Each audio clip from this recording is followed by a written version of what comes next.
Alright, so it's another day with the Spyderbyte, and currently working on it here. So I have it set up here, as you know, coming out of this port, directly soldered to the X4R right here. I'll cover the light so you can see that.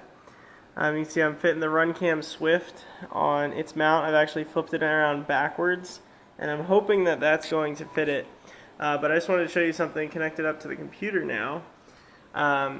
Is when you go into the setup here, you want the ports right here. You actually want UART2 to be serial RX. That allows you to use that side port for S-Bus. And you also have to go into the configuration and you change this to serial and then make sure this is on S-Bus, and then you can go and reset it. And you will also have to change this to TER or JR, Grapner Spectrum, I think is what it says in there. And then once you do that, you will actually be able to see, oh hey look, it's moving around now, so everything's normal. But that's basically where I'm at now. I'm just going to try to see if I can put a little bit more double-sided tape on the top of this receiver so it doesn't move around too much. Set the video transmitter to my desired signal, and then I also am going to have to move these pins around because right now not all the motors are set up correctly in the way that they're plugged in, and then just electrical tape all these wires down so they won't get in the way anywhere. Alright, so I just had to actually resolder the power lead for the video transmitter because I wasn't getting a video signal. So I just had to resolder that to there. We'll see how long that lasts. Hopefully it lasts. But as I said before, using the RunCam Swift mount right here, and then I put a little piece of foam on top of the X4R. That way when the top plate comes down and sits on it, it'll press it down. This is just going to move down and fit through the hole there. And then other than that, it should be good to go. Alrighty. Super happy to let you guys know that it is finally complete. All that's left to do is just get some electrical tape, tape down the antennas, the ESC wires, put some props on it and go fly it. I didn't have any nuts, so I just threw on some extra nylon spacers for the top of the flight controller. It seems pretty sturdy. There's also the foam piece up there pressing down on everything. And I can access all my dip switches right here for the video transmitter. Folds right down there for the battery leads. But this thing is super tiny and super awesome.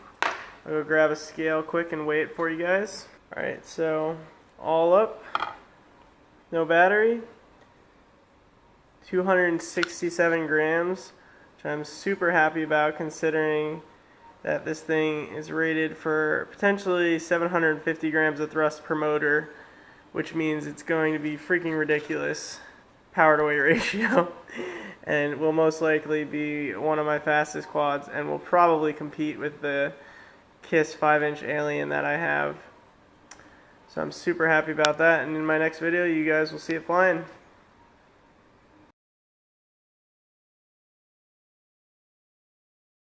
So just wanted to give you guys a little update on this. So I have actually flown this. And it's got absurd amounts of power. It actually has too much power for the frame. So a couple things. When I go full throttle, I was originally running tri-blade bull noses. Now I'm just back down to the two-blade bull noses.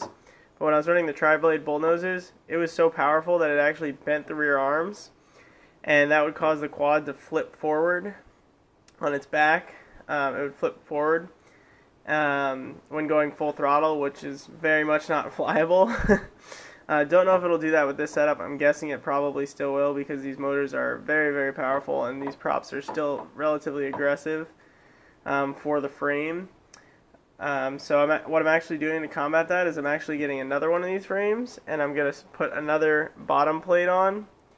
So right now the bottom plate's just 3 mil, and I'm going to put another bottom plate on, so it'll be 6 mil. I'm probably going to have to buy some longer bolts, but I'm thinking the 6 mil bottom plate is going to make it stiff enough such that this thing will be able to rip and not flex around too much. So working on upgrading that. If you notice, I also don't have a camera in there or a video transmitter, and that's because for some reason my camera just stopped working, my RunCam Swift. So I have that one in a box. Hopefully Hobbyking will either send me another one, or I'll send this back for hopefully not too much money and they can send me another one. But I actually tested it with this camera because I bought multiples 'cause I was planning on building a couple drones, which you guys will probably see in the coming months. But this one works perfectly fine, and that one just doesn't work. So unfortunately, that's the case. But hopefully, I can get another one sent to me soon, and then we can get this thing built back up once we get that new plate, and we put this camera in it, so that will work hopefully. And that's pretty much the update, but I decided to post this just so you guys can see the whole process of where I'm at and where I'm looking to go. So you'll probably see in the next couple weeks or so post another video with the newer frame, another RunCam Swift camera in there, and hopefully this thing will be ripping around in a couple weeks. So like and subscribe if you want to watch those videos.